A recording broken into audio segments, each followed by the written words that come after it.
Well, my dear fellow, you are not married to Gwendolyn already, and I don't think you ever will be. Why on earth do you say that? Well, in the first place, girls never marry the men they flirt with. Girls don't think it right. Oh, that is nonsense. It isn't. It is a great truth. In the second place, I don't give my consent. Your consent? My dear fellow, Gwendolyn is my first cousin, and before I allow you to marry her, you will have to clear up the whole question of Cecily. Cecily? What do you mean, Algie, by Cecily? I don't know anyone of the name of Cecily. Oh, does it mean you have had my cigarette case all this time? I wish you had let me know. I was writing frantic letters to Scotland Yard about it. I was nearly offering a large reward. Well, I wish you would offer one. I happen to be more than usually hard up. I think there is rather mean of you, Ernest. However, the thing isn't yours after all. Of course it's mine. You have seen me with 100 times and you have no right whatsoever to read what is written inside. Yes, but this isn't your cigarette case. This cigarette case was a present from someone called Cecily. And you said you didn't know anyone of that name. Well, if you want to know, Cecily happens to be my aunt. Your aunt? Yes, charming old lady. Just give it back to me. But why does she call herself Little Cecily if she is your aunt? From Little Cecily with her fondest love. My dear fellow, some aunts are tall, some aunts are not tall. For heaven's sake, just give it back to me. But why does your aunt call you her uncle? From Little Cecily to her dear uncle Jack. There is no objection to an aunt being a small aunt, but why an aunt, no matter what her size may be, would call her own nephew her uncle? Besides, your name isn't Jack at all, it is Ernest. It isn't Ernest, it's Jack. You have always told me it was Ernest. I have introduced you to everyone as Ernest. You answer to the name of Ernest. You look as if your name was Ernest. You are the most earnest-looking person I ever saw in my life. Well, my name is Ernest in the town and Jack in the country. And the cigarette case was given to me in the country. Would you be kind enough to explain why you're Ernest in town and Jack in the country? Well, produce my cigarette case first. Here it is. My dear fellow, old Mr. Thomas Cardew, who adopted me when I was a little boy, made me in his will guardian to his granddaughter, Miss Cecily Cardew. Cecily, who addresses me as her uncle, lives at my place in the country, looked after by a governess, Miss Prism. I suspected that. Now, go on. Why are you Ernest in town and Jack in the country?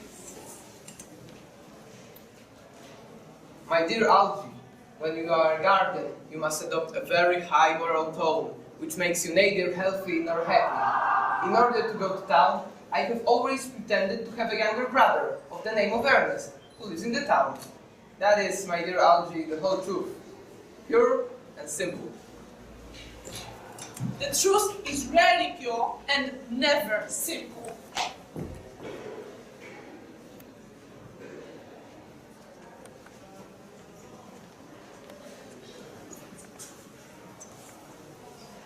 My own darling. Ernest. You really love me, Gwendolyn? Passionately. Darling, you don't know how happy you've made me. My own Ernest. But you don't really mean you couldn't love me if my name wasn't Ernest. But your name is Ernest. I know it is, but supposing it was something else. Personally, darling, I don't care much about the name of Ernest. I don't think the name suits me at all. It suits you perfectly.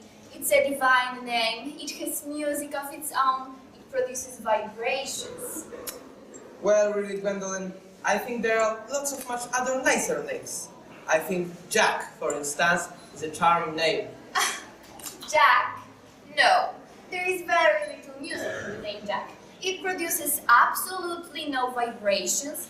The only really safe name is Ernest. Gwendolyn, we must get married at once. There's no time to be lost. Married, Mr. Wessex? Well, surely, you know that I love you and you led me to believe Miss Fairfax You are not absolutely indifferent to me. I adore you, but you haven't proposed to me yet.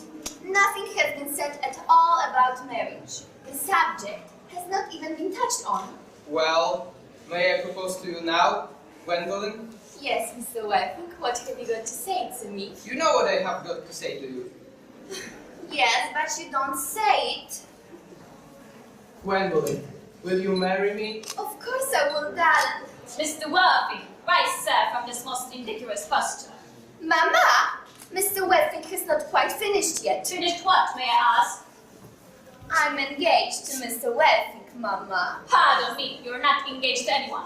When you do become engaged to someone, I or your father will inform you of the fact.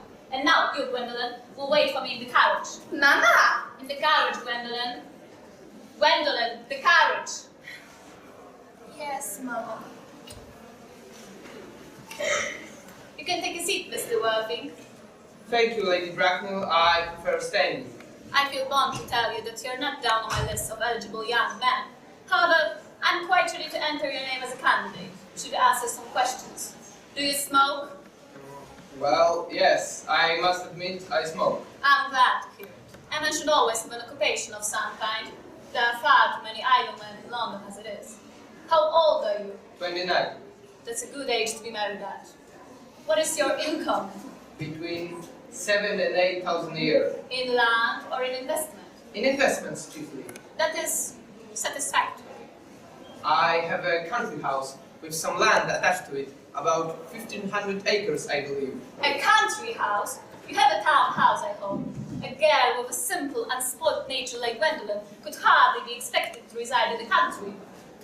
I own a house in Belgrave Square. What number? 149.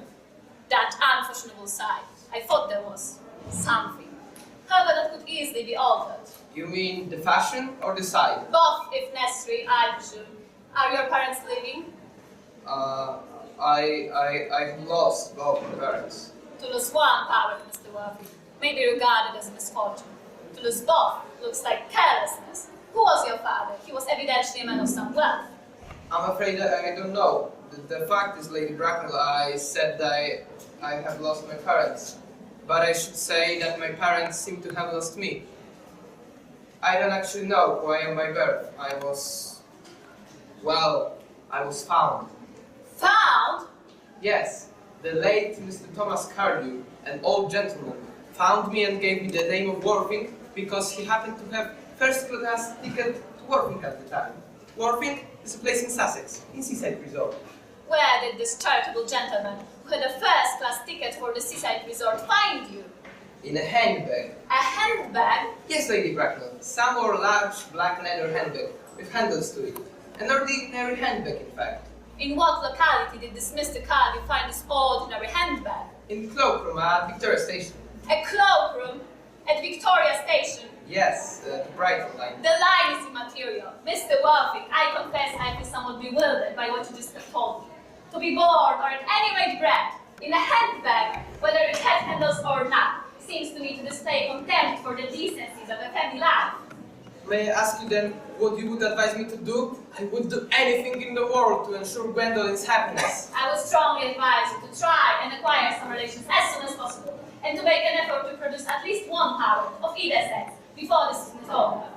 I don't see how could I possibly manage to do that. I can produce my handbag at any moment.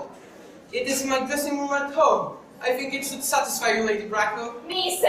What it has to do with me? You can hardly imagine that I and Lord Bracknell would dream of allowing our only daughter, a girl brought up with utmost care, to marry into a cloakroom and to form an alliance with a passer. Good morning, Mr. Worthing. Good morning. Her mother is perfectly unbearable. Never met such a gorgon. I don't know what a gorgon is like, but I'm quite sure the Lady Bracknell is one. She is a monster, without being a myth, which is rather unfair. You don't think there is any chance of Gwendolyn becoming like her mother in about 150 years? My dear fellow, all women become like their mothers. That is their tragedy. No man does, that is his. Gwendolyn, upon my word! Algie, kindly turn your back. I have something very particular to say to Mr. Worthing. Really, Gwendolyn, I don't think I can allow this at all.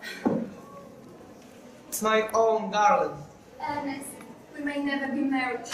From the expression on Mama's face, I think never shall.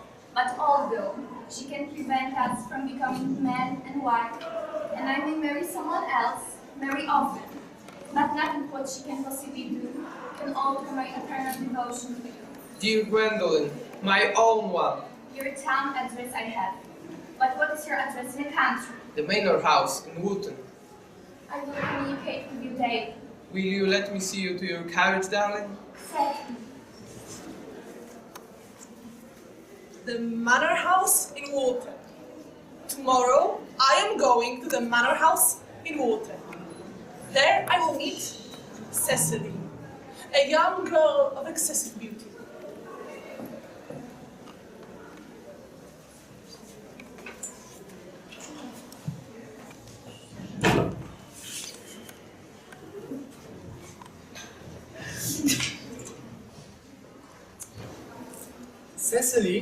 Cecily, your German grammar is on the table. Pray open it at page 15. We will repeat yesterday's lesson. But I don't like German. It isn't at all a becoming language. I know perfectly well that I look quite plain after my German lesson. Child, you know how anxious your guardian is that you should improve in every way. He laid particular stress on your German. Dear Uncle Jack is so very serious. Sometimes he's so serious that I think he cannot be quite well.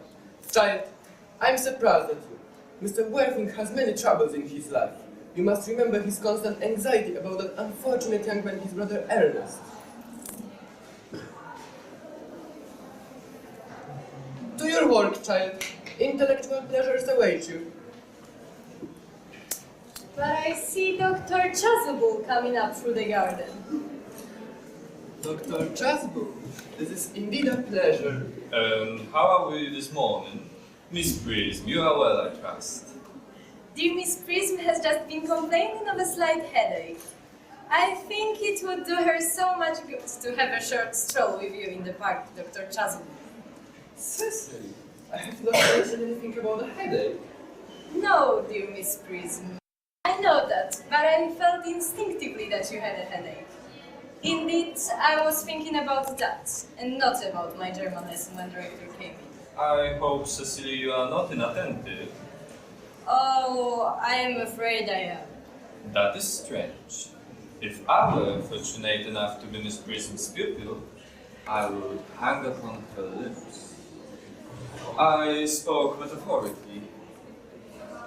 I think, dear doctor, I will have a stroll with you. I find I have a headache after all, and a walk might do it good. With pleasure, Miss Prism, with pleasure. We might go as far as the schools and back. That would be delightful. Cecily, we'll read your political economy in my absence. Horrid economy, horrid geography, horrid German!